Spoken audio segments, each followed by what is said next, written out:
యేసుక్రీస్తు ప్రభువులో మనం గమనించవలసింది, యేసుక్రీస్తు ప్రభు జీవితంలో మనం పరిశీలించాల్సింది ఏంటంటే, ఆయన యేసయ్య తండ్రి అయిన దేవుణ్ణి సంతోషపరచడానికి ఆయన ఏం చేసిన ఈ భూమి మీద జరిగించాడో, దేవుని చిత్తాన్ని జరిగించడానికి ఈ భూమి మీద యేసుక్రీస్తు ప్రభుని ఏం చేశారంటే, మనుష్యుడిగా, మనుష్య కుమారుడుగా, దైవ కుమారుడుగా ఈ లోకానికి పంపారు. హల్లెలూయా. బాప్తిస్మం తీసుకున్నప్పుడు ఆయన మీదకు పావురము వలె పరిశుద్ధాత్ముడు వచ్చినప్పుడు ఒక స్వరము ఆకాశం నుంచి వినబడుతుంది. ఆ స్వరం ఏమంటుందంటే, ఇతడు నా ప్రియ కుమారుడు, ఇతడు యందు నేను ఆనందించుచున్నాను. అంటే దేవుడు యేసుక్రీస్తు ప్రభువుని బట్టి, ఈ లోకానికి వచ్చిన యేసుక్రీస్తు ప్రభువుని బట్టి సంతోషించాడు, ఆనందించాడు. ఆయన ఆనందము కోసం, ఆయన సంతోషము కోసం, ఆయన సంతోషపరచడం కోసం ఈ భూమి మీద యేసు ఈ త్యాగమైన జరిగించగలిగాడు. ఇక్కడ గమనిస్తే ఆయన కొట్టబడ్డాడు. ఎవరు? ఆయన కొట్టబడ్డాడు. ఆయన కొట్టబడినప్పుడు యెషయా గ్రంథంలో రాయబడిన మాట ఏంటంటే, 53వ అధ్యాయంలో, అతడు నలగగొట్టబడుట యెహోవాకు ఇష్టమాయను. బా, దేవుని స్తోత్రం చెప్పాలి.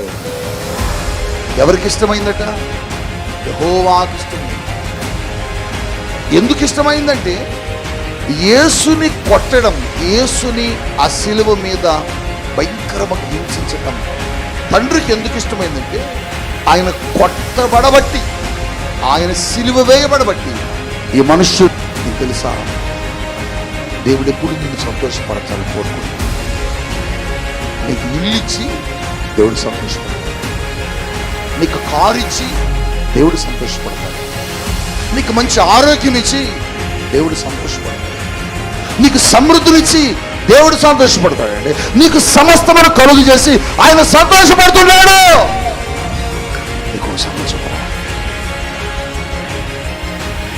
నిన్ను కూర్చుని తండ్రి ఆలోచిస్తుందో లేదా, నిన్ను గురించి నీ తల్లి కూడా ఆలోచిస్తుందో లేదా, నిన్ను గురించి నీ భర్త ఆలోచిస్తుందో లేదో, నిన్ను గురించి నిత్యం దేవుడు ఎప్పుడు ఆలోచిస్తాడు.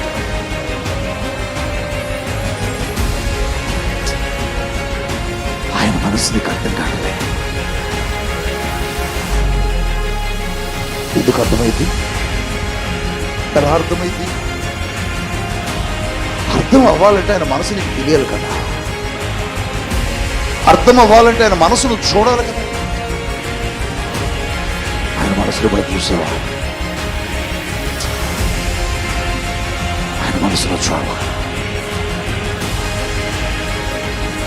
ఆయన మనస్సు, ఆయన హృదయాన్ని ఎప్పుడు చూడాలి. ఆయన హృదయాన్ని ఒకరిని చూశాను. యేసుక్రీస్తు ప్రభువును గూర్చినటువంటి కొన్ని విషయాలు ఈరోజు దేవుడు నీతో చక్కగా మాట్లాడటానికి ఇష్టపడుతున్నాడు. రోజు యేసుక్రీస్తు ప్రభువును గూర్చి మనం మాట్లాడుతాం. యేసుక్రీస్తు ప్రభువును గూర్చి కాకుండా మనం ఏమీ మాట్లాడము ఇక్కడ. ఎందుకంటే మన సందేశానికి కేంద్ర బిందువు యేసుక్రీస్తు ప్రభు అయి ఉంటారు ఎప్పుడు కూడా. హల్లెలూయా, హల్లెలూయా, హల్లెలూయా. ఆయన గురించి ఇంకా మనం ప్రత్యేకంగా మాట్లాడుకునేది ఏముంటుంది? ఆయన గురించి ఇంకా మనం నేర్చుకునేది ఏముంటుంది? ఆయన గురించి ఇంకా తెలుసుకునేది ఏముంటుంది అని మనం అనుకుంటాం. కానీ ఆయన గురించి చాలా తెలుసుకోవాలి. ఆయన గురించి మనము నేర్చుకొని ఆయన జీవితాన్ని మనము పోలి నడిస్తే మన జీవితంలో దేవుడు చాలా గొప్ప గొప్ప కార్యాలు జరిగిస్తాడు. యేసుక్రీస్తు ప్రభువులో ఉన్న ఒక ప్రత్యేకత, ఒక ఆశీర్వాదకరమైన సంగతి ఏమిటంటే, యేసుక్రీస్తు ప్రభు ఎప్పుడూ కూడా ఈ భూమి మీదకి వచ్చి ఆయన తిరిగి మరలా పరలోకం వెళ్ళే వరకు కూడా ఆయన తనను తాను సంతోషపరుచుకోవడానికి ఏ పని చేయలేదు. తనకు కావలసిన సంతోషాన్ని కోరుకోలేదు. తనను తాను సంతోషపరుచుకునే విషయాలను కూడా ఆయన ఏమి జరిగించలేదు. ఆయనకు ఆయనగా సంతోషంగా ఉండడానికి కూడా ఆయన ఇష్టపడలేదు. ఈ భూమి మీద ఆయన ఏమి చేసినా అది దేవుని సంతోషం కొరకే జరిగించాడు.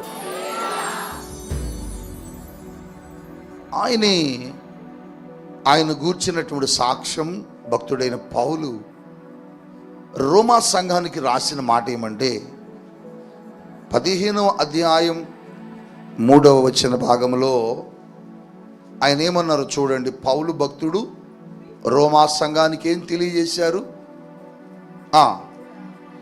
క్రీస్తు కూడా తనను తాను సంతోషపరచుకొనలేదు గాని తనను తాను సంతోషపరచుకొనలేదు. గట్టిగా హల్లెలూయా చెప్పండి. హల్లెలూయా. యేసుక్రీస్తు ప్రభువు ఎప్పుడు కూడా తనను తాను సంతోషపరుచుకునే పని ఏది చేయలేదు. తనను తాను సంతోషపరుచుకునే కార్యము ఏది జరిగించలేదు. ఆయన ఏది జరిగించినా అది ఎవరి కోసం చేశాడంటే పరలోకముందున్న తండ్రిని సంతోషపరచడానికి జరిగించాడు. హల్లెలూయా, హల్లెలూయా. ఎవరిని సంతోషపరచడానికి? తండ్రిని సంతోషపరచడం.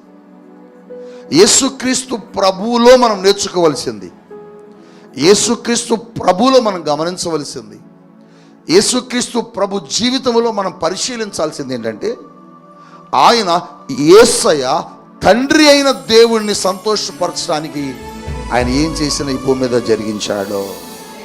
హల్లెలూయా చెప్పాలి బిగ్గరగా. దేవుని చిత్తాన్ని జరిగించడానికి ఈ భూమి మీద యేసుక్రీస్తు ప్రభుని ఏం చేశారంటే మనుష్యుడిగా, మనుష్య కుమారుడుగా, దైవ కుమారుడుగా ఈ లోకానికి పంపారు. హల్లెలూయా. చూడండి, దేవుని యొక్క వాక్యంలో అదే మాట భక్తుడైన పౌలు హెబ్రీ సంఘానికి కూడా అదే తెలియజేశారు. 10వ అధ్యాయంలో 9వ వచనంలో రాస్తున్నారు. చూడండి ఆ మాట. హెబ్రీలకు రాసిన పత్రిక 10వ అధ్యాయము ఆయన 9వ వచనం. ఆయన నీ చిత్తము నెరవేర్చుటకు ఇదిగో నేను వచ్చి ఉన్నాను అని చెబుతున్నాడు. బిగ్గరగా స్తోత్రం చెబుతా. యేసయ్య ఎందుకు వచ్చాడట చెప్పండి? ఎందుకు వచ్చాడట? దేవుని చిత్తము జరిగించడానికి. దేవుని చిత్తం ఏంటి? దేవుని సంతోషపరచటమే దేవుని చిత్తం. హల్లెలూయా. అంటే భూమి మీద యేసుక్రీస్తు ప్రభువారు ఏది జరిగించినా అది దేవుణ్ణి చిత్తమై ఉన్నది. దేవుని చిత్తం ఏంటంటే దేవుణ్ణి సంతోషపరచటమే.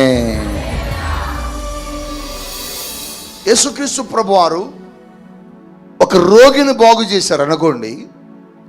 ఆ రోగిని బాగు చేయడం వెనక ఉన్నది ఏంటంటే దేవుని సంతోషం. అంటే ఆ రోగి బాగుపడాలి, ఆ రోగికి స్వస్థత జరగాలి. ఆ రోగి స్వస్థత పొందితే ఎవరు సంతోషపడతారండి? దేవుడు సంతోషపడతాడు. హల్లెలూయా. అందుకొరకే రోగులు ఆయన దగ్గరకు వచ్చినప్పుడు ఆ రోగుల్ని యేసు ప్రభు ఏం చేశారంటే స్వస్థపరిచారు.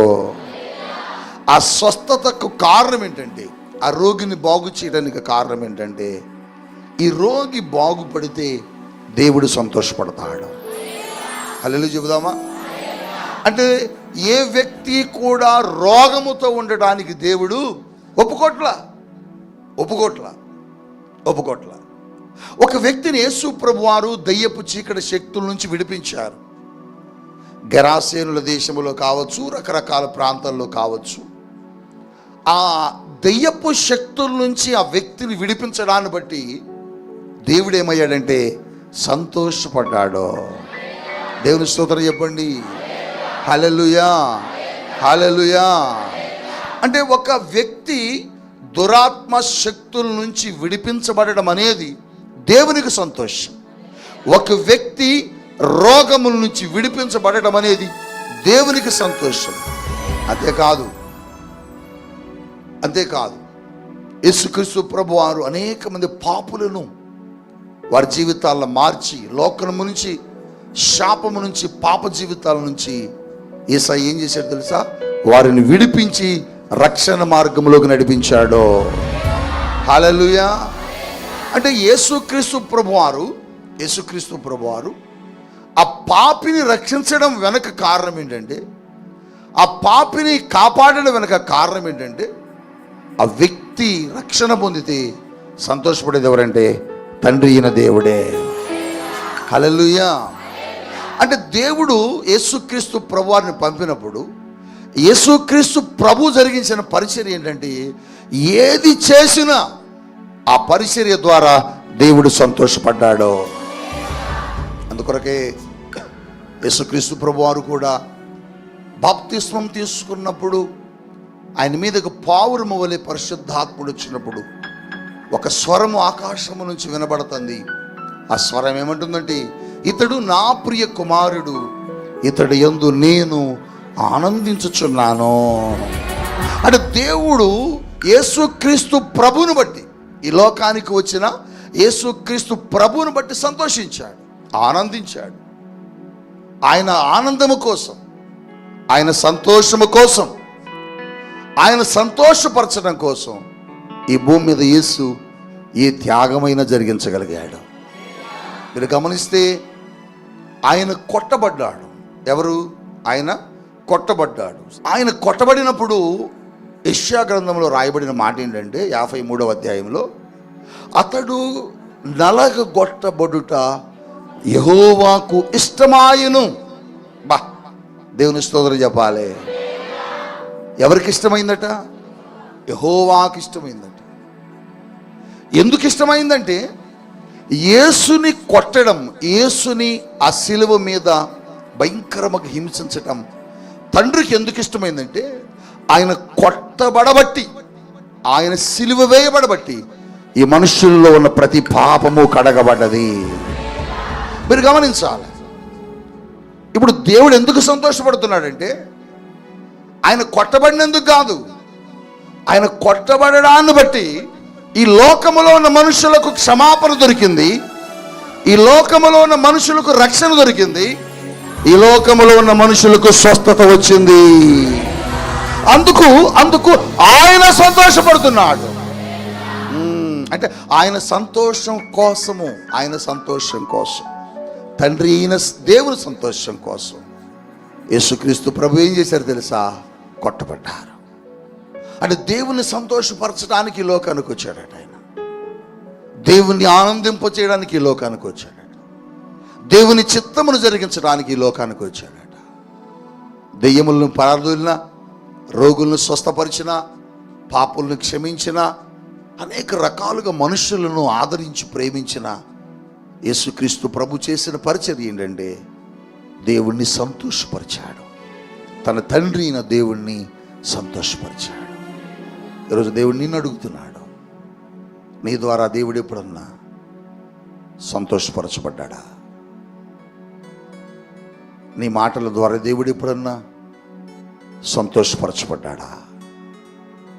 నీ పనిని బట్టి దేవుడు ఎప్పుడైనా సంతోషపరచబడ్డా?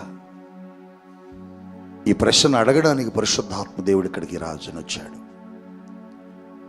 ఈ దినం ఇక్కడికి ఎందుకు వచ్చాడు పరిశుద్ధాత్మ దేవుడు అంటే, ఈ మాట నిన్ను అడగడానికి, నీ జీవితంలో ఈ మాటను ఒక్కసారిగా అడిగి వెళ్ళాలని ఆశపడుతున్నాడు ఆయన.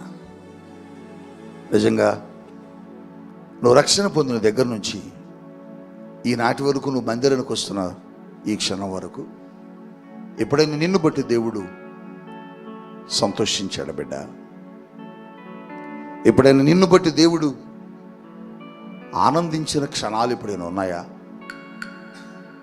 ఎప్పుడైనా నిన్ను చూసి ఆ తండ్రి అయిన దేవుడు ఆనందించి మురిసిపోయిన గడియలు, క్షణాలు నీ జీవితంలో ఎప్పుడైనా ఉన్నాయా? నువ్వు ఎందుకు రావాలి దేవుని దగ్గరికి? నువ్వు ఎందుకు రావాలి దేవుని మందిరానికి? నువ్వు ఎందుకు రావాలి ఈ సమయంలో దేవుని సన్నిధి కంటే, నిన్ను బట్టి దేవుడు సంతోషపడాలి. నీ బిడ్డలను కంటావు, నీ బిడ్డలు ప్రయోజకులై నిన్ను కారులో తిప్పుతున్నప్పుడు, నిన్ను మంచి గృహంలో కూర్చోబెట్టినప్పుడు, నిన్నుకు మంచి భోజనం పెట్టినప్పుడు నీ బిడ్డను బట్టి నువ్వు ఎలా సంతోషపడతావు? నీ బిడ్డను బట్టి నువ్వెంత ఆనందిస్తావు? మరి దేవుడిని ఎప్పుడైనా సంతోషపరిచావా? ఎప్పుడైనా దేవుడిని ఎప్పుడైనా ఆనందింపచేసావా? ఎప్పుడైనా నీ జీవితంలో నీ పరిచర్యను బట్టి దేవుడు ఆనందించాడా? ఎప్పుడైనా దేవుడు నీ పాటను బట్టి దేవుడు ఆనందించాడా? పరిచర్య చేస్తా ఉంటావు, నువ్వు మందిరానికి వస్తావు, ఊడుస్తావు, తుడుస్తావు, కడుగుతావు, మందిరంలో వాలంటీరింగ్ చేస్తావు, మందిరంలో సంఘ పెద్దగా ఉంటావు. నీ పరిచర్య ఎప్పుడైనా దేవుడిని సంతోషపరిచిందా? ఈరోజు దేవుడు నిన్ను అడుగుతున్నాడు, నువ్వు దేని కొరకు పరిచర్య చేశావు? నువ్వు దేని కొరకు వాలంటీరింగ్ చేశావు? నువ్వు దేని కొరకు దేవుని మందిరాన్ని కడిగావు? నువ్వు దేని కొరకు మందిరాన్ని తుడిచావు? ఎప్పుడన్నా నీ పరిచర్యను బట్టి దేవుడు సంతోషించిన క్షణాలు నీ జీవితంలో ఎప్పుడైనా ఉన్నాయా? ఒకసారి ఆలోచించు. నువ్వు దేవుణ్ణి సంతోషపరచడానికి పరిచర్య చేస్తున్నావా? లేక మనుషుల్ని సంతోషపరచడానికి పరిచర్య చేస్తున్నావా? దేవుని సంతోషపరచడానికి ఇక్కడ నిలబడి పనిచేస్తున్నావా? లేక మనుషుల్ని సంతోషపరచడానికి ఇక్కడ నిలబడి పనిచేస్తున్నావా? నీ పరిచర్య దేవుని దుఃఖపెట్టేదిగా ఉందా? నీ పరిచర్య దేవుని సంతోషపరిచేదిగా ఉందా? కొంతమంది పరిచర్య చేసేటప్పుడు వంతులు వేసుకొని చేస్తారు. ఎందుకో తెలుసా? పంతాల కోసం చేస్తారు, పట్టుదల కోసం చేస్తారు. అది నేనే చెయ్యాలి, అక్కడ నేనే ఉండాలి, అది నా ద్వారానే జరగాలి అని వాళ్ళకి దేవుడు ఇవ్వడం ఏంటి, వాళ్ళకు దైవజనుడు ఇవ్వడం ఏంటని అప్పుడప్పుడు పట్టుదలలు పంతాలకు పోతూ ఉంటాం. దాని ద్వారా దేవుడు ఎప్పుడైనా సంతోషించాడా? నువ్వు దేవుని సంతోషపరచడానికి చేసావా? లేకపోతే పెద్దరికం కోసం చేసావా? ఈ పరిచర్య నువ్వు చేస్తున్నది దేని కొరకు చేస్తున్నావు? దేని కొరకు చేస్తున్నావు? నువ్వు పాడే పాట ద్వారా ఎప్పుడైనా దేవుడు సంతోషించాడా? చాలామంది పాటలు పాడుతుంటారు ఇక్కడ. ఈ పాట ద్వారా ఎప్పుడైనా దేవుడు సంతోషించాడా? నువ్వు పాడిన పాటను బట్టి ప్రభు ఎప్పుడన్నా ఆనందించాడా? అడుగుతున్నాడు దేవుడు మిమ్మల్ని. అప్పుడప్పుడు వచ్చి నిలబడి పాడుతుంటావు కదా, ఇక్కడ నిలబడి కొయ్యర్ వారు పాడుతుంటారు కదా, ఇక్కడ నిలబడి స్పెషల్ సాంగులు పాడుతుంటారు కదా, ఇక్కడ నిలబడి చాలామంది దేవుని పిల్లలైన మీరు పాడుతుంటారు కదా. నీ పాట ఎప్పుడైనా దేవుడిని సంతోషపరిచిందా? లేక నేను పాడాలి, ఆమె పాడింది, నేను ఎందుకు పాడకూడదని పాడావా? ఆమెకి ఇచ్చారు అవకాశం, నాకెందుకు ఎవరైనా వచ్చావా? లేకపోతే దేవుణ్ణి నా పాట ద్వారా సంతోషపరచాలని వచ్చావా? ఆలోచించు. నీ పరిచర్య ఎప్పుడైనా దేవుని సంతోషపరిచిందా? నీ పాట ఎప్పుడైనా దేవుని సంతోషపరిచిందా? పాట పరిచర్యే కాదు, నీ కానుక ఎప్పుడైనా దేవుణ్ణి సంతోషపరిచిందా బిడ్డ? నువ్వు కానుక వేసావు, చూసావా?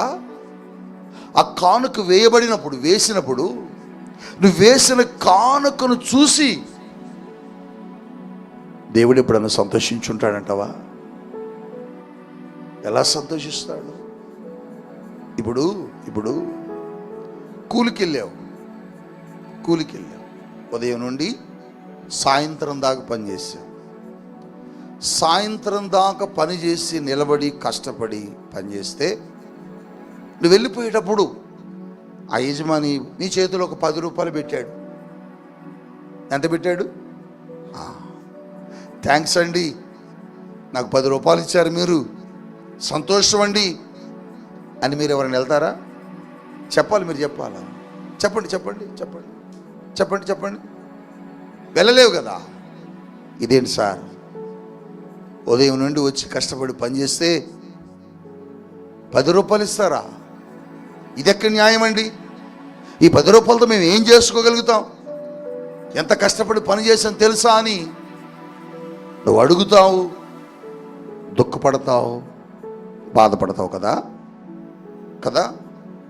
మరి దేవుడు వారమంతా నిన్ను కాచి కాపాడి నీకు మంచి ఆరోగ్యం ఇచ్చి నీ అవసరతలన్నీ తీర్చి నీ కుటుంబంలో ఏ తెగులు రాకుండా కాపాడి నీ కుటుంబంలో ఏ గొడవ లేకుండా చూసి నీ పరిస్థితులన్నీ చక్కబరిచి నిన్ను ఆదివారం నుంచి మరలా తిరిగి ఆదివారం దాకా వచ్చి నువ్వు ఆయన సన్నిధిలో నిలబడినప్పుడు ఆయన 6 దినాలు నీ కోసం కావలి కాశాడే, 6 దినాలు నీ కోసం పనిచేశాడే, 6 దినాలు నీ కుటుంబాన్ని కాపాడాడే.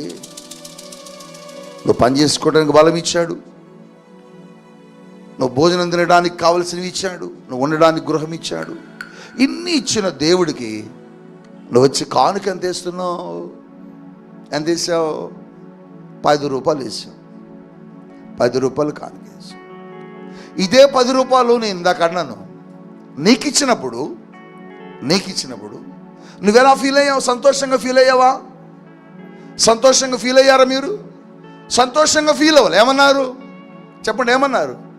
ఉదయం నుండి సాయంత్రం దాకా పనిచేస్తే ఈ 10 రూపాయలు ఎలా అని దుఃఖంగా వెళ్ళావు, బాధపడుతూ వెళ్ళావే. మరి 7 దినాలు నిన్ను కాపాడి 7 దినాలు నీకు సహాయం చేసి 7 దినాలు నీకు కావలి కాసి ఈ 7 దినాలు నిన్ను ఆరోగ్యవంతుడిగా ఉంచి ఈ 7 దినాలు నీకు తోడుగా నడిచి నిన్ను కాపాడితే నువ్వు వచ్చి 10 రూపాయలు కానుకిస్తే ఆ కానుకను బట్టి దేవుడు సంతోషపడతాడా? మీరు చెప్పట్లేదు, ఎందుకంటే అంతా 10 రూపాయలు వేసే బ్యాచ్ ఉన్నారు. మీరు చెప్పాలా 10 రూపాయలు వేస్తే దేవుడు సంతోషపడతాడా? మీరు చెప్పట్లేదు, చెప్పాలన్నా గట్టిగా చెప్పాలా? అంటే నీ కానుక కూడా దేవుడు సంతోషించట్లా. నీ కానుకను బట్టి ప్రభు సంతోషించడంలే, నీ పరిచర్యను బట్టి ప్రభు సంతోషించడంలే, నీ నీ నీ పాటను బట్టి ప్రభు సంతోషించడంలే. మీరు చూడండి, చాలామంది దేవుణ్ణి సంతోషపరచని భక్తులుగా మిగిలిపోతున్నారు. దేవుణ్ణి సంతోషపరచని పరిచర్య చేస్తున్నా, దేవుణ్ణి సంతోషపరచని పాట పాడుతున్నావు, దేవుణ్ణి సంతోషపరచని కానుకను దేవునికి నువ్వు ఇస్తున్నావు. కానీ యేసుక్రీస్తు ప్రభు అలా చేయలే.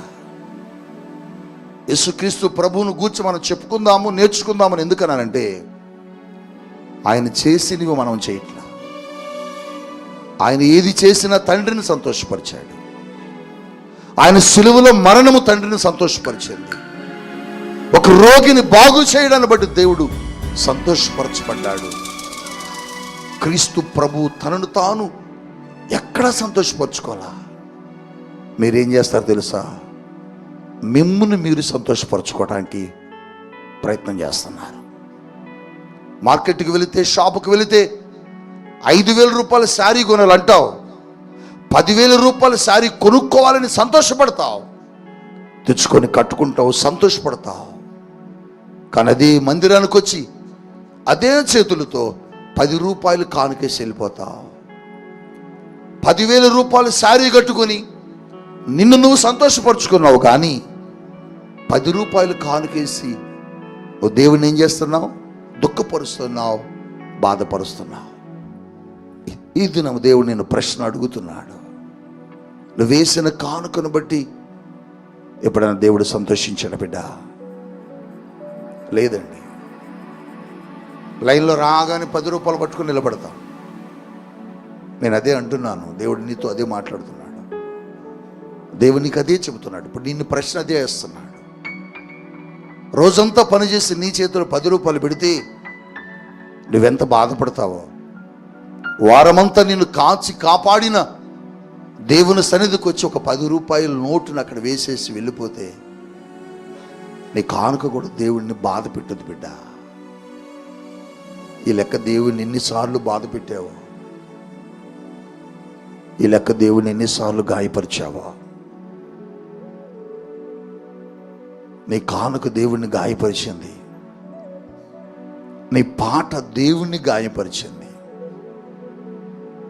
నువ్వు ఇక్కడ నిలబడి పాడేవు, నువ్వు ఇక్కడ నిలబడి సంతోషంగా గొంతెత్తి నీ అద్భుతమైన స్వరంతో పాడేవు. కానీ ఇక్కడ వాళ్ళందరూ నువ్వు పాడుతుంటే పరవశించారు. ఇక్కడ వాళ్ళందరూ నువ్వు పాడుతుంటే అబ్బా ఎంత బాగా పాడింది అమ్మాయి, ఎంత బాగా పాడాడు ఆ బాబుని చప్పట్లు కొట్టారు. కానీ యేసయ్య ఏడుస్తున్నాడు, యేసయ్య దుఃఖపడుతున్నాడు. యేసయ్య నీ పాటను చూసి సంతోషించడంలే, దేవుడు నీ పాటను బట్టి ఆనందించడం లేదు. ఎందుకంటే ఆ పాట నిన్ను నువ్వు మహిమపరచుకోవడానికి చేశావు. ఆ పాట నిన్ను నువ్వు ఘనపరచుకోవడం కోసం పాడి ఉంటావు. ఒకవేళ అలా ఎప్పుడైనా పాడావా? అమ్మాయి పాడుతుంది, అమ్మాయికి అందరూ ఫ్యాన్స్ వచ్చేసారు, ఆ అమ్మాయికి ఏంటి నేను పాడాలి ఇప్పుడైనా పాడావా? ఒకవేళ అలా పాడి ఉంటే నీ పాట ద్వారా నువ్వు యేసయ్యని చాలా దుఃఖపెట్టావు. సంఘం చప్పట్ల కొట్టొచ్చు, మనుషులు శబాష్ అనొచ్చు, కానీ నీ పాట దేవుణ్ణి బాధ పెట్టుంటుంది. నీ పాటే కాదు, నీ మాటలు కూడా దేవుణ్ణి సంతోషపరచాలి.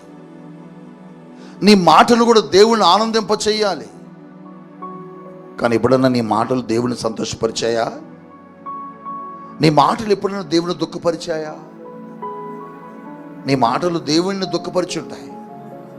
ఎందుకంటే నువ్వు లేని వాటిని పుట్టిస్తావు, నువ్వు లేని వాటిని సృష్టిస్తావు, నువ్వు లేని మాటలు పుట్టించి ఇతరుల మీద నిందలు వేస్తా ఉంటావు. అందుకని నీ మాటలను బట్టి దేవుడు ఏమవుతాడో తెలుసా? దుఃఖపడుతున్నాడు, బాధపడుతున్నాడు, కన్నీరు కారుస్తున్నాడు. నీ మాటలను బట్టి దేవుడు సంతోషించాలి బిడ్డ. నీ క్రియలను బట్టి దేవుడు సంతోషించాలి. దావీదు అంటాడు, మోకరించి దేవుని సన్నిధిలో, అయ్యా నా మాటలు ఇప్పుడు నిన్ను దుఃఖపరిచాయా? నీకు ఆయాసకరమైన మార్గములు నా దగ్గర ఏమన్నా ఉన్నాయా? నిన్ను ఎప్పుడన్నా గాయపరిచిన ప్రభువా? నా మాటల ద్వారా, నా క్రియల ద్వారా నువ్వు ఎప్పుడైనా బాధపడిన దాఖలాలు ఉన్నాయా? చూపించాయా అని దావీదు దేవుణ్ణి రోజు అడుగుతున్నాడు.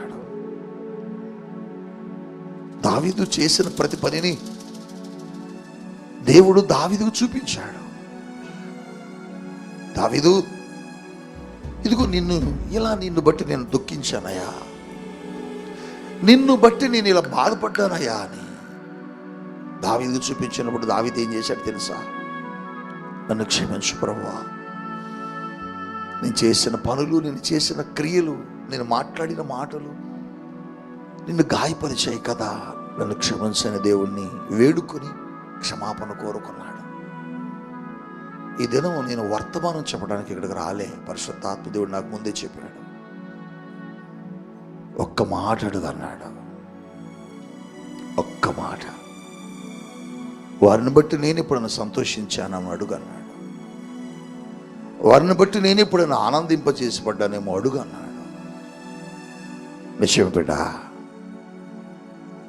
నీ మాటలు ఎప్పుడన్నా దేవుని సంతోషించాయా? నీ మాటలు ఎప్పుడైనా దేవుని సంతోషపరిచాయా? నోరు తెరిస్తే అబద్ధం ఆడుతున్నావు, నోరు తెరిస్తే బూతులాడుతున్నావు, నోరు తెరిస్తే ఇతరుల మీద నిందలు వేస్తున్నావు, నోరు తెరిస్తే ఇతరుల మీద లేనిపోనివి పుట్టిస్తున్నావు, సృష్టిస్తున్నావు. వాటిని బట్టి దేవుడు సంతోషపడడు.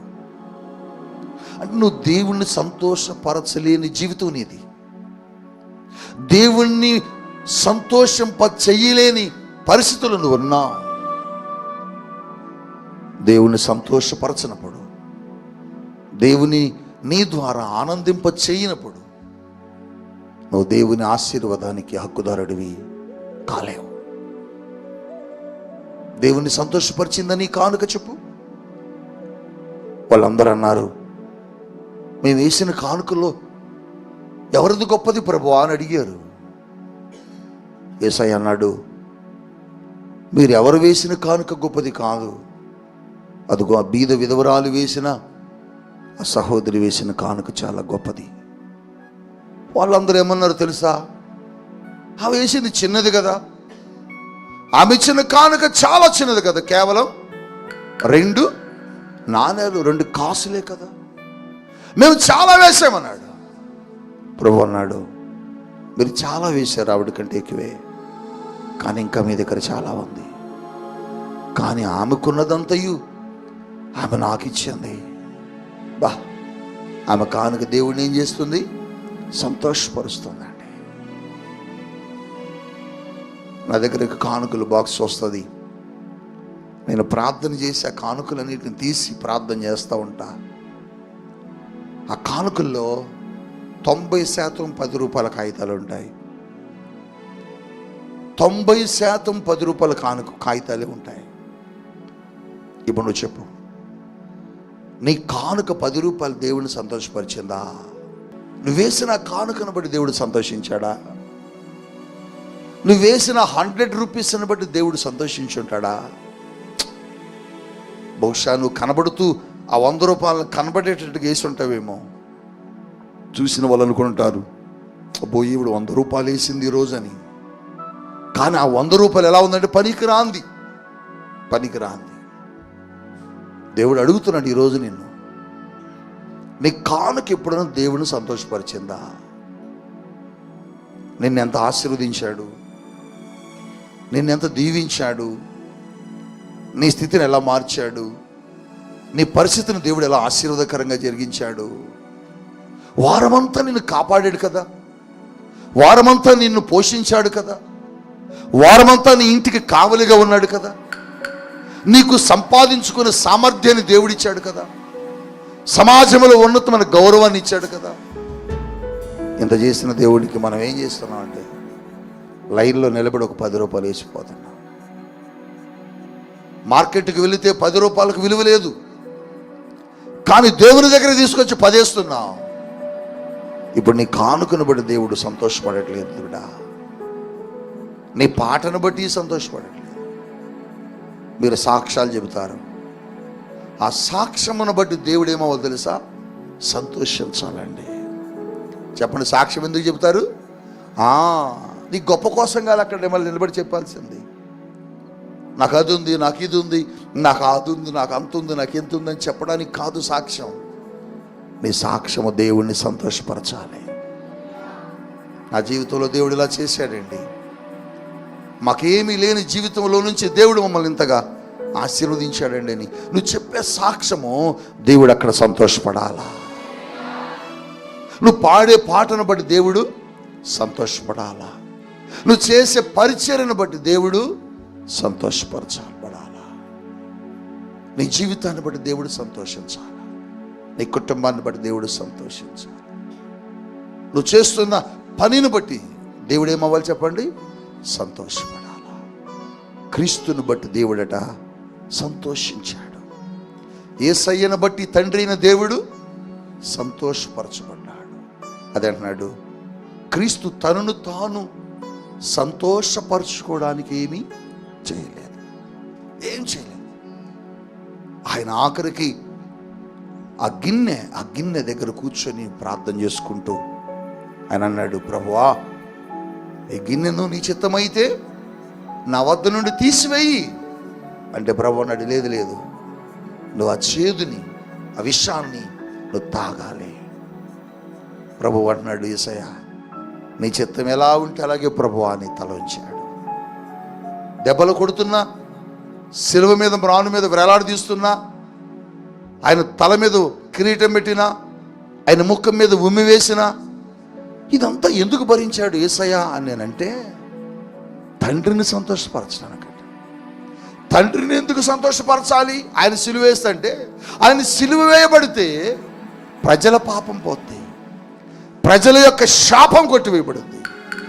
అంటే తండ్రి నిత్యము దేనికోసం ఆలోచిస్తున్నాడంటే ప్రజల యొక్క సంతోషాన్ని కోరుకుంటున్నాడు. నీ సంతోషాన్ని, నా సంతోషాన్ని కోరుకున్న దేవుణ్ణి నువ్వు ఎప్పుడైనా సంతోషపరిచావా? ఇంతేకాదు, మీకు ఒక అద్భుతమైన సంగతి చెబుతా పురుషులారా. దేవుణ్ణి సంతోషపరచడం అంటే ఏంటో తెలుసా? కానుక ఇయటం కాదు, పరిచర్య చేయటమే కాదు, నీ భార్యను ప్రేమించడం కూడా దేవుణ్ణి సంతోషపరచడమే. నీకు తెలుసా సంగతి? నీ భార్యను ప్రేమించడం, నీ భార్యను సంతోషింపచేయడం. ఒక్కొక్కసారి మీ భార్యల మీద సీరియస్ అయిపోయి వాళ్ళు బాధ పెడుతూ, దుఃఖపెడుతూ, కఠోరంగా మనం మాట్లాడుతూ ఉంటాం. ఆ క్షణంలో దేవుడు బాధపడుతుంటాడు. ఎందుకంటే నీవు దేవుడిచ్చిన భార్యను దుఃఖపెట్టినప్పుడు నువ్వెవరిని దుఃఖపెడుతున్నావంటే దేవుని దుఃఖపెడుతున్నావు. అంటే దేవుడు చెబుతున్నది ఏంటంటే, నీ భార్యను ప్రేమించడం వెనుక కూడా దేవుడు సంతోషపడతాడు. నీ బిడ్డల్ని ప్రేమించడమే కాక నీ బిడ్డల యొక్క సంతోషాలను కోరుకోవడం, వారి అవసరాలు తీర్చడంలో కూడా దేవుడు సంతోషపడతాడు. దేవుడు సంతోషపడతాడు. ఎందుకు సంతోషపడతాడంటే, కుటుంబ వ్యవస్థను తయారు చేసిన దేవుడు. కుటుంబ వ్యవస్థని తయారు చేసిన దేవుడు. అంటే నీ కుటుంబాన్ని నువ్వు సంతోషపరుస్తున్నప్పుడు, నీ కుటుంబంలో నువ్వు న్యాయం చేస్తున్నప్పుడు, నీ భార్యను, నీ బిడ్డలను చక్కగా చూస్తున్నప్పుడు దేవుడు ఏమవుతాడు తెలుసా? సంతోషపడతాడు. ఈ రోజుల్లో చాలా కుటుంబాలను బట్టి దేవుడు సంతోషపడట్లేదు. ఎందుకని? భార్యాభర్తల మధ్య నెమ్మది లేదు, భార్యాభర్తల మధ్య సంతోషం లేదు, నమ్మకత్వం లేదు, భార్యాభర్తల మధ్య విభేదాలు, గొడవలు, అల్లర్లు. ఇటువంటి వారిని బట్టి, ఇటువంటి కుటుంబాలను చూసి దేవుడు సంతోషపడలేడు. ఈరోజు దేవుడు నిన్ను అడుగుతున్నాడు, నిన్ను బట్టి దేవుడు ఎప్పుడైనా సంతోషపడ్డాడా? నీ మాటను బట్టి దేవుడు ఎప్పుడైనా సంతోషపడ్డాడా? నువ్వెన్నిసార్లు దేవుడిని గాయపరిచావు? నువ్వు అబద్ధం ఆడిన ప్రతిసారి దేవుడు దుఃఖపడ్డాడు. నువ్వు దేవుని పనిని తప్పుకొని వెళ్ళిపోయిన ప్రతిసారి దేవుడు దుఃఖపడ్డాడు. నీ నోటి గుండా అపవిత్రమైన మాటలు వచ్చిన ప్రతిసారి దేవుడు దుఃఖపడ్డాడు. నువ్వు 10 రూపాయలు లేసిపోయిన ప్రతిసారి దేవుడు దుఃఖపడ్డాడు. దేవుడు బాధపడ్డాడు. దేవుని పరిచర్య కొరకు మీరేదైనా చేయగలరా అని అడిగినప్పుడు తలల వంచుకొని వెనక వెళ్ళిపోయిన ప్రతిసారి నిన్ను బట్టి దేవుడు దుఃఖపడ్డాడు. నీకు తెలుసా, దేవుడు ఎప్పుడు నిన్ను సంతోషపరచాలని కోరుకుంటాడు. నీకు ఇల్లు ఇచ్చి దేవుడు సంతోషపడతాడండి.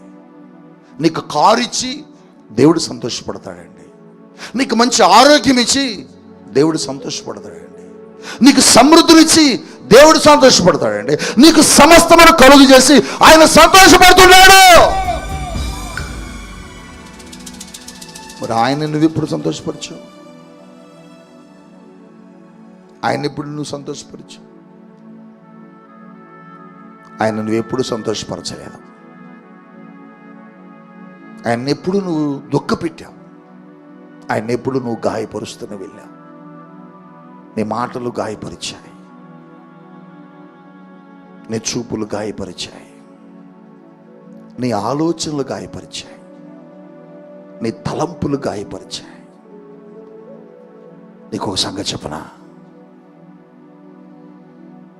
నిన్ను గురించి నీ తండ్రి ఆలోచిస్తాడో లేదో నాకు తెలియదు. నిన్ను గురించి నీ తల్లి కూడా ఆలోచిస్తుందో లేదో నాకు తెలియదు. నిన్ను గురించి నీ భర్త ఆలోచిస్తాడో లేదో నాకు తెలియదు. కానీ నిన్ను గురించి నిత్యము దేవుడు ఎప్పుడు ఆలోచిస్తూ ఉంటాడండి.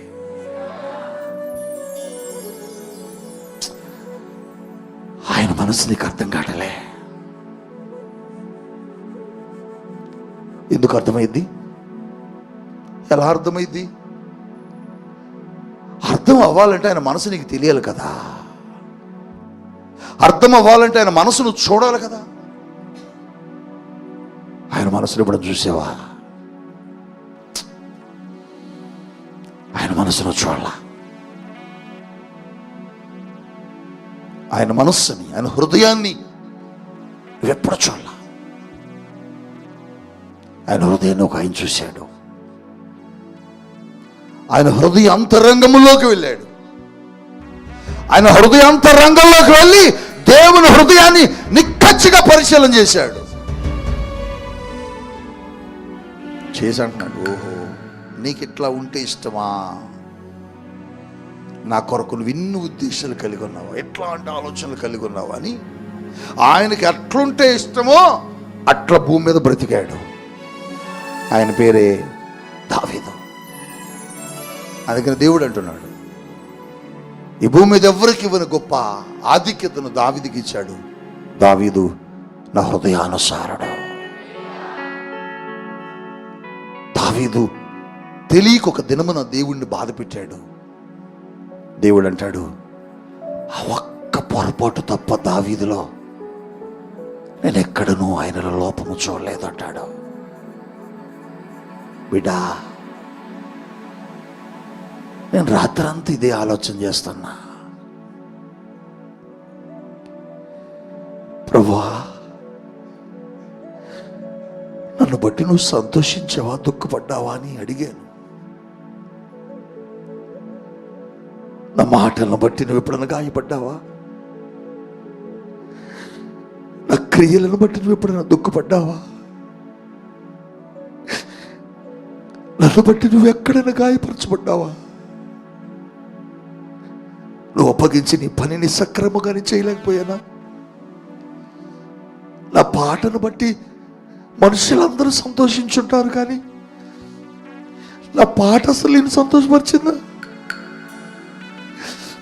నా ప్రసంగాలను బట్టి ప్రపంచం అంతా సంతోషించింది, కానీ నువ్వు అసలు ఎప్పుడు సంతోషించావు? నన్ను బట్టి మనుషులందరూ సంతోషించారు, అసలు నువ్వు ఎప్పుడన్నా సంతోషించావా? దేవుణ్ణి అడిగారు. నిజమే,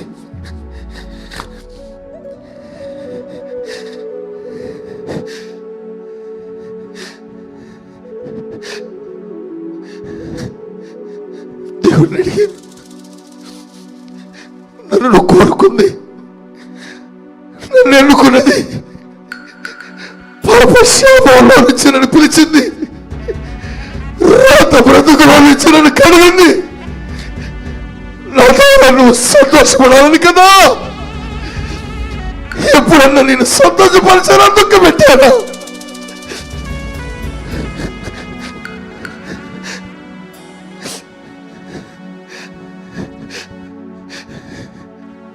ఎప్పుడన్నా నువ్వు అడిగావా? ఎప్పుడన్నా దేవుడు నువ్వు అడిగావా? ఈరోజు దేవుడిని అడుగుతున్నాడు, నువ్వు చెప్పిన సాక్ష్యాన్ని బట్టి దేవుడు సంతోషించాడా? నువ్వు వేసిన కానుకను బట్టి దేవుడు ఎప్పుడన్నా సంతోషించాడా? నువ్వు చేసిన పనిని బట్టి, పరిచర్యను బట్టి దేవుడు ఎప్పుడన్నా సంతోషించాడా? ఎవరిని సంతోషపరుస్తున్నావు? నువ్వు ప్రేమించిన వాళ్ళనా? నువ్వు కట్టుకున్న వాళ్ళనా? నిన్ను పొగిడే వాళ్ళనా? నిన్ను కన్న వాళ్ళనా? నీకు సహాయం చేసిన వాళ్ళనా? లేకపోతే నీకు మాటలు చెప్పి నిన్ను సంతోషపరిచే వాళ్ళనా? ఎవరిని సంతోషపరుస్తున్నావు? నిన్ను నువ్వు సంతోషపరుచుకుంటే నువ్వు దేవుణ్ణి మోసం చేస్తున్నావు. నీ భర్తను సంతోషపరుస్తుంటే నువ్వు దేవుణ్ణి మోసం చేస్తున్నావు. నిన్ను నువ్వు సంతోషపరచుకోవడానికి కాదు, నీకు నువ్వుగా సంతోషించడానికి కాదు. నువ్వు నిర్మించబడ్డది, నువ్వు రక్షించబడ్డది, నువ్వు పాప శాపాల నుంచి విడిపించబడ్డది నువ్వు దేవుణ్ణి సంతోషపరుస్తావని.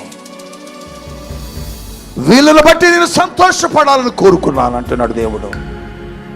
నిన్ను బట్టి దేవుడు మురిసిపోవాలని కోరుకున్నాడు దేవుడు.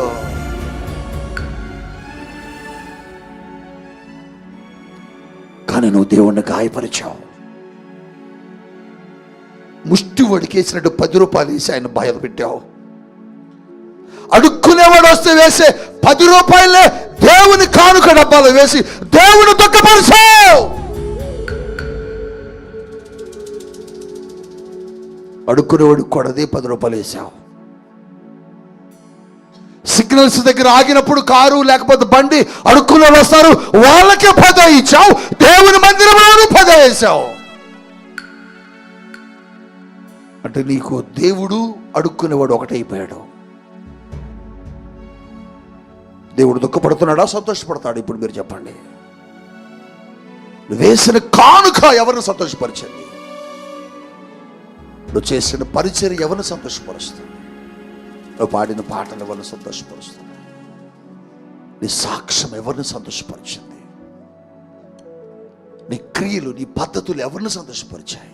నీకు నువ్వుగా సంతోషపరుచుకున్నావా? యేసయ్య తనను తాను ఎప్పుడూ సంతోషపరచుకోలేదట. ఆయన ఏం చేసినా, సిలువలో మరణించిన, గాయాలు పొందిన, తన దేహం కొట్టబడిన, అది ఎవరి కోసం ఉంటేనట? తండ్రిని సంతోషపరచడానికి. తండ్రి, నేను కొట్టబడటం నీకు ఇష్టమా? అయితే కొట్టించుకుంటా. నేను ఉమ్మి వేయబడటం నీకు ఇష్టమా? అయితే ఉమ్మి వేయించుకుంటా. నా జుట్టు పెరికి వేయటం నీకు ఇష్టమా? అయితే జుట్టు పెరికి వేసుకుంటా. నేను దెబ్బ తిన్నా నువ్వు సంతోషపడతానంటే అది నాకు కావాలన్నాడు. ఈయన్ని కొట్టడం ఆయనకి ఎందుకు ఇష్టమైందంటే నీకోసమే. నీకోసం తన కుమారుణ్ణి కొట్టాడే. నీకోసం తన కుమారుని కొట్టాడే. ఆయనకి ఏమిచ్చావు? నీకోసం తన కుమారుని సిలువెక్కించాడే. ఆయనకేం చేశావు? నీకోసం తన కుమారుని మరణానికి అప్పగించాడే.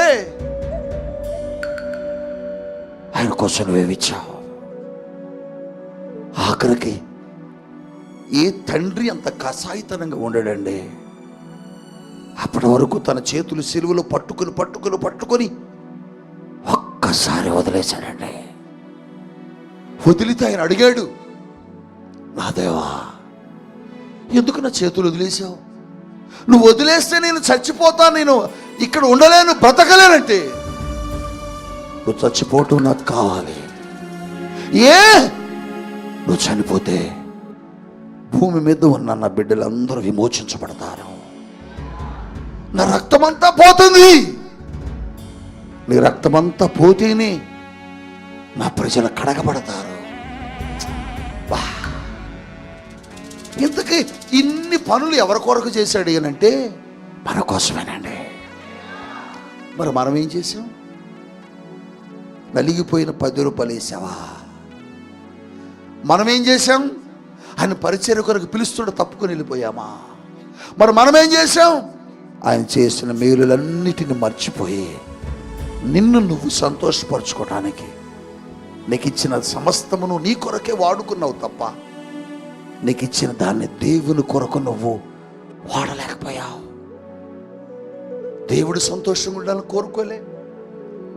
నా ప్రభు మందిరం మంచిగా ఉండాలని కోరుకోలే. నా సన్నిధి మంచిగా ఉండాలని కోరుకోలే. నా ప్రభు పని బాగా జరగాలని కోరుకోలే. నా సేవకుడు మంచిగా ఉండాలని కోరుకోలే. నా సేవకుని కుటుంబం మంచిగా ఉండాలని నువ్వు కోరుకోలే. 10,000 రూపాయలు చీర కట్టుకొని నీకు నువ్వు సంతోషించావు. 50 లక్షల రూపాయలు గృహాన్ని కట్టుకొని నీకు నువ్వు సంతోషించావు. 30 లక్షల రూపాయలు కారు కొనుక్కొని నీకు నువ్వు సంతోషించావు. 2 లక్షల రూపాయల బండి నువ్వు కొనుక్కొని నీకు నువ్వు సంతోషించావు. కానీ దేవుణ్ణి ఎప్పుడు సంతోషపరుస్తావు? దేవుణ్ణి ఎప్పుడు సంతోషపరిచావు? నీ కానుక సంతోషపరచలా, నీ పరిచర్య సంతోషపరచలా, ఆఖరికి నీ మాటలు సంతోషపరచట్లా, ఆఖరికి నీ ప్రవర్తన కూడా సంతోషపరచట్లా. దేవుని సంతోషపరచని వ్యక్తి దేవుని చిత్తమును జరిగించలేడు. దేవుని చిత్తమును జరిగించని వ్యక్తి ఈ భూమి మీద నిలిచి ఉండలేడు. ఈ భూమి మీద నిలిచి నిరంతరం ఉండాలంటే ఆ వ్యక్తి దేవుని చిత్తమును జరిగించువాడై ఉండాలి. బిడ్డా, ఒక్కసారి ఆలోచించు. రాత్రంతా ఇదే అడిగే దేవుణ్ణి,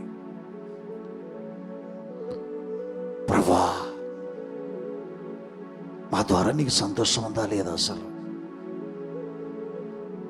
మా సంఘమును బట్టి నువ్వు సంతోషిస్తున్నవా లేదా? అసలు నా ప్రసంగమును బట్టి నువ్వు సంతోషించవా లేదా? నా పాటను బట్టి నువ్వు సంతోషించవా లేదా? అవును, నువ్వు కూడా అడగాలి. ఎప్పుడైనా దేవుడు దుఃఖ పెట్టేవేమో అడుగు. నీ మాట దేవుణ్ణి ఇప్పుడు గాయపరిచిందేమో అడుగు.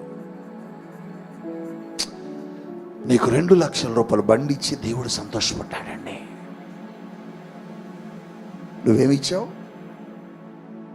ఏమేవలా 30, 40, 50 కోట్ల రూపాయల గృహాన్ని ఇచ్చి దేవుడు సంతోషించాడండి. నువ్వేమిచ్చావు?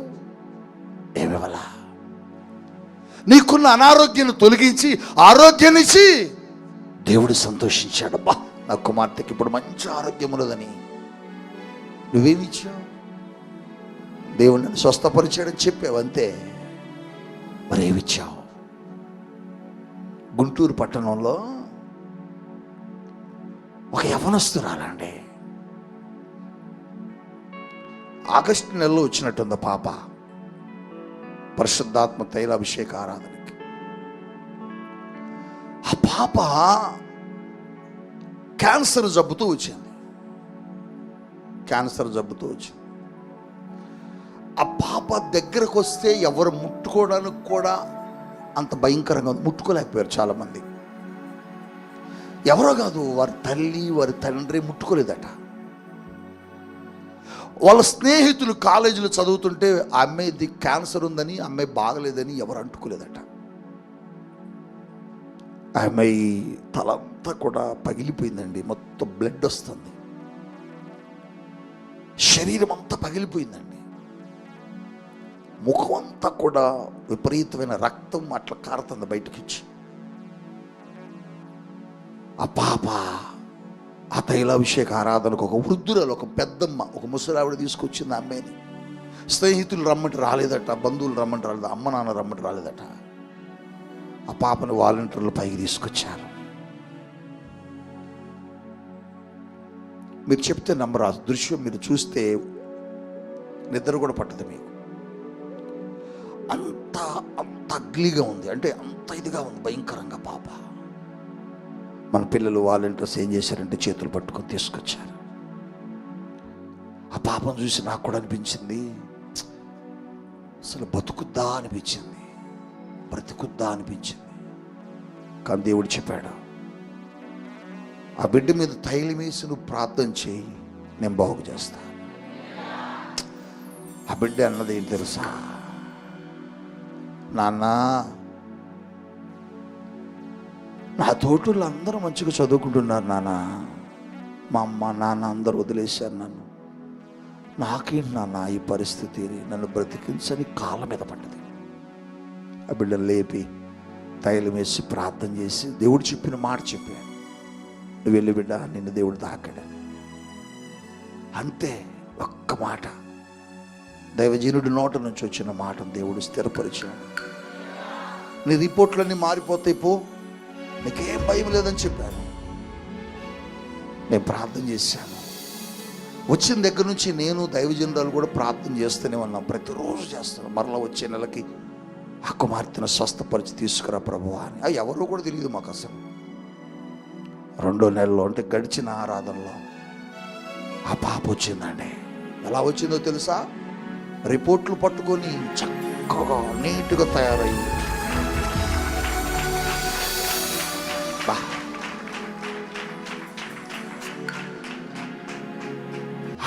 అండి ఒక కవర్లో కొంత కానుక పెట్టుకొని ఆ కానుకను తీసుకొచ్చి మమ్మీ చేతిలో పెడుతుంది. మమ్మీ, నా దగ్గర ఏం లేదు మమ్మీ, దేవుడు నన్ను స్వస్థపరిచి బాగు చేసినందుకు ఏమి ఇచ్చినా రుణం తీర్చలేరు, కానీ ఇదే ఉంది మమ్మీ అని మమ్మీ చేతులు పెడితే మమ్మీ ఆ కానుక పట్టుకొని ప్రార్థన చేసి నాకు ఇచ్చింది. ఆ పాప ఇచ్చిన కానుకని, ఆ కానుకని ఏం చేసా తెలుసా? నా దగ్గర జాగ్రత్తగా దాచుకున్నా. ఎందుకో తెలుసా బిడ్డ? అది చాలా విలువైన కానుక. ఆ కానుకను బట్టి దేవుడు సంతోషించాడు. ఎప్పుడన్నా నీ కానుకను బట్టి దేవుడు సంతోషించాడా? గొప్ప కోసం ఇచ్చావా కానుక? వద్దు, అలా ఇస్తే నాకు అవసరం కూడా లేదు. అందరిలో గొప్పగా ఉండాలని ఇచ్చావా? వద్దు, అలా ఎప్పుడే వద్దు. నీ కానుక ద్వారా దేవుడు మహిమ పొందాలి నువ్వు. నీ కానుకను బట్టి దేవుడు పని జరగాలి నువ్వు. నీ కానుకను బట్టి దేవుడు సంతోషించాలి నువ్వు. కొంతమంది ఇస్తారు కానుకలు, నా పేరు చెప్పండి, నేను ఎంత ఇచ్చానని చెప్పండి అంటారు. ఇక కానుక ఇచ్చిన ఒకటి, ఇవ్వపోయిన ఒకటి. ఆ కానుక ఇచ్చిన ఒకటి, ఇవ్వపోయిన ఒకటి. కొంతమంది గొప్ప కోసం ఇస్తారు, అది ఇచ్చిన ఒకటే, ఇవ్వకపోయినా ఒకటే. అట్లాంటి కానుకలో దేవుడు సంతోషపడడం. యథార్థంగా హృదయపూర్తిగా దేవుని కొరకు నువ్వు ఇచ్చే కానుకను దేవుడు ఇష్టపడతాడు. ఏదైనా దేవుడు నీతో మాట్లాడాడు. నేను ముగిస్తున్నాను. ఈ మాట చెప్పడానికి దేవుడు నన్ను రాత్రి నుంచి నిద్రపోనీయలేదు. నేను పడుకున్నా నిద్ర రావట్లే. తెల్లవారుజాము నిద్రపోయాను నేను. మమ్మీ లేచిన తర్వాత నేను నిద్రపోయాను. రాత్రంతా ఎందుకు నిద్రపోలేదంటే ఈ మాట చెప్పాలని దేవుడు నన్ను తప్పన. ఏ మాట? ఈ ఒక్క మాటే. వాళ్ళు కానుక, వాళ్ళ పని, వాళ్ళ పాట, వాళ్ళ సాక్ష్యం నన్ను సంతోషపరిచింది ఏమో ఒకసారి అడుగు అన్నాడు. ప్రభు చెబుతున్నాడు, ఎప్పుడు సంతోషపరచలేదు, ఎప్పుడు సంతోషపరచలేదు. ఎందుకు? ఎందుకు? నిన్ను నువ్వు సంతోషపరచడం కోసం చేసిన పనులే. నిన్ను నువ్వు సంతోషపరచడం కోసం జరిగించిన పనులు ఎక్కువగా ఉన్నాయి. అందుకోసం దేవుడు చెబుతున్నాడు, మిమ్మల్ని మీరు సంతోషపరుచుకుని వారుగా ఉంటే మీరు దేవుని రాజ్యానికి వారసులు కాలేరు. మీరు దేవుని రాజ్యానికి వారసులు అవ్వాలి. మీ జీవితాల్లో దేవుడు కార్యాలు జరిగించాలంటే నీ మాట, నీ పాట, నీ కానుక, నీ సాక్ష్యం, నీ ప్రవర్తన, నీ పరిచర్య అది దేవుణ్ణి సంతోషపరిచేదై ఉండాలి. ఒక్కసారి మోకరించి నువ్వున్న స్థలంలో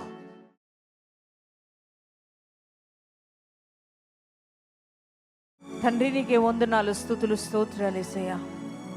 ఈరోజు ఎంతోమంది నీ వాక్యాన్ని విని నీ వాక్యానికి లోబడి అయ్యా వాక్యము వారి హృదయాల్ని తాకినప్పుడు ఒక మంచి తీర్మానంలోనికి వచ్చారు యేసయ్యా. అవునయ్యా, ఇన్ని రోజులు మా క్రియలు, మేము చేసిన పరిచర్య, మేము పాడిన పాటలు, మేము ఇచ్చిన కానుకలు, అయ్యా మా మాటలు, మా పద్ధతులు అయ్యా నిన్ను సంతోష పెట్టలేకపోయినాయి, నిన్ను ఆనందింప చేయలేకపోయినా. అందును బట్టి ఈరోజు మమ్మల్ని ప్రశ్నిస్తూ మాట్లాడావు. అయ్యా మమ్మల్ని క్షమించు, మమ్మల్ని మన్నించు. అనేక మార్లు నీకు దుఃఖాన్ని కలుగు చేసిన వారు, నీకు సంతోషాన్ని ఇవ్వకపోగా నీకు దుఃఖాన్ని కలుగు చేసామయ్యా. మా క్రియలను బట్టి, మా పని యొక్క ఆలోచనలను బట్టి, మేము పాడిన పాటను బట్టి, క్రియలను బట్టి, మేము ఇచ్చిన కానుకలను బట్టి నువ్వు దుఃఖపడ్డావు. అయితే మమ్మల్ని మన్నించయ్యా. ఈరోజు ప్రభా, ఈ రోజు నుండి ఒక తీర్మానం చేసుకుంటున్నా, మా క్రియలను బట్టి నువ్వు సంతోషించాలి. నిన్ను సంతోషపెట్టే క్రియలు మేము కలిగి ఉండాలి. మేము పాట పాడినా, నీ పరిచర్య చేసిన, వాక్యం అందించిన ప్రభా నాయన, నీ మందిరంలో ఏ పని చేసినా, కానుకలు ఇచ్చినా ప్రతి దాన్ని బట్టి నువ్వు సంతోషించాలి, మమ్మల్ని నువ్వు మెచ్చుకోవాలి. అయ్యా నాయన తండ్రి ప్రభా, మమ్మల్ని బట్టి నువ్వు ఆనందించాలి. అటువంటి రీతిగా మేము బ్రతుకుతామని ఒక మంచి తీర్మానం చేసుకుంటున్నాం ప్రభా నీ సన్నిధానంలో. ఇంకెప్పుడు నిన్ను ఏడిపించమయ్యా, ఇంకెప్పుడు నీకు దుఃఖాన్ని కలిగించమయ్యా, ఎప్పుడు నీకు ఆయాసకరంగా మేము బ్రతకమయ్యా. అయ్యా నిన్ను సంతోషపెట్టే జీవితమే మేము జీవిస్తామయ్యా. అయ్యా దావీదు వలె ఒక మంచి తీర్మానం చేసుకుంటున్నామయ్యా, నీ కొరకే బ్రతుకుతాం తండ్రి. అయ్యా ఇటువంటి తీర్మానం ఎంతమంది ఈ రోజున బిడ్డలు చేసుకున్నారో వారందరినీ తీర్మానంలో స్థిరపరచుదువు గాక.